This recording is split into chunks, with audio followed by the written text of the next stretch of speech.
दोस्तों, हम कहीं पर भी यदि आगरा का नाम सुनते हैं तो हमारे मन में सबसे पहले ताजमहल का ही ख्याल आता है।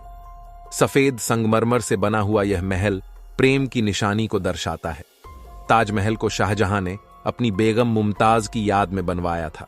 ताजमहल दुनिया के 7 अजूबों में से एक अजूबा है। ताजमहल को यूनेस्को द्वारा विश्व धरोहरों में दूसरे नंबर पर रखा गया है। भारत के मुख्य पर्यटक स्थलों में से ताजमहल एक है, जिससे कि भारत को टूरिज्म के क्षेत्र में बढ़ावा मिलता है। ताजमहल के पीछे बहुत ही रोचक कहानियां और रहस्य भी हैं। ताजमहल को सन 1630 में बनाना शुरू किया गया था, जो कि करीब 22 वर्षों में पूर्ण हुआ था, जिसे करीब 20,000 मजदूरों ने मिलकर बनाया था।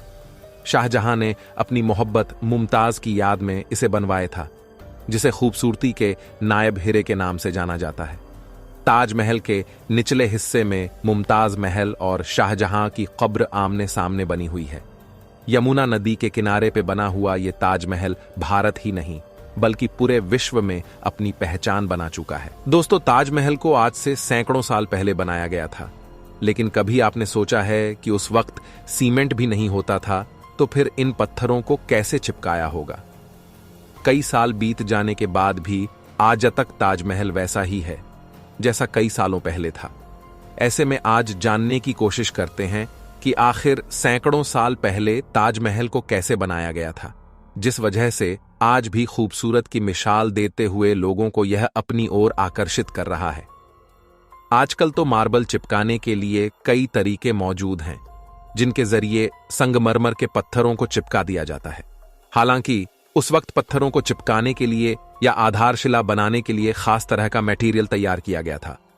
theconstructor.org के एक आर्टिकल के अनुसार ताजमहल की नींव के लिए एक अलग सा घोल बनाया गया था, जिसका नाम सरूज बताया जाता है।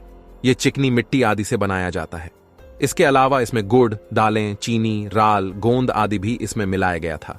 इसके साथ ही ताजमहल का निर्माण हुआ और इसकी मदद से इसकी इतनी पकड़ है कि आज कई साल बाद भी ताजमहल भूकंप, तूफान, बारिश, धूप, गर्मी, सर्दी का मुकाबला कर रहा है।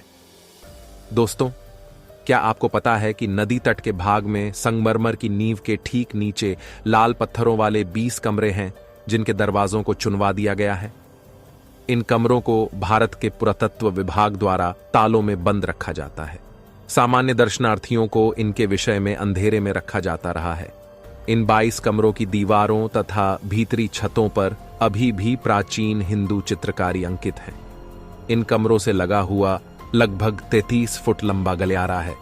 गलियारे के दोनों सिरों में एक एक दरवाजे बने हुए हैं। इन दोनों दरवाजों को इस प्रकार से आकर्षक रूप से ईंटों और गाड़े से छीनवा दिया गया है कि वे दीवार जैसे प्रतीत हों। स्पष्टतः मूल रूप से छीनवाए गए इन दरवाजों को कई बार खुलवाया और फिर से छीना गया है। दोस्तों, नदी के किनारे पीछे जो आधार बना हुए है, पीछे ध्यान से देखने पर इसी आधार के बीच में एक बड़ा दरवाजा दिखाई देता है।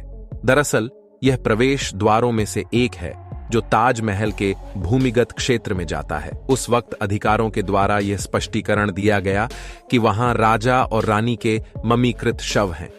यदि वे वातावरण के संपर्क में आए तो दूषित हो जाएंगे। इसी वजह से बेसमेंट के सभी द्वारों को पूरी तरह से सील कर दिया गया है।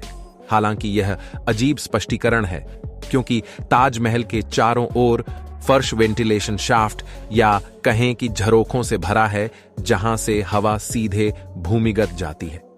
यदि आप इन वेंटिलेशन से भीतर देखेंगे तो वहां अंधेरे के अलावा कुछ भी नजर नहीं आता है। यदि ऐसा ही था कि हवा नहीं जाने देना थी, तो इन झरोखों और एक ही कक्ष तक पहुंचने के कई मार्गों को बनाए जाने का क्या मतलब है? दरअसल ताजमहल का जो आधार है वह ताजमहल के सदियों पहले बनाया गया था।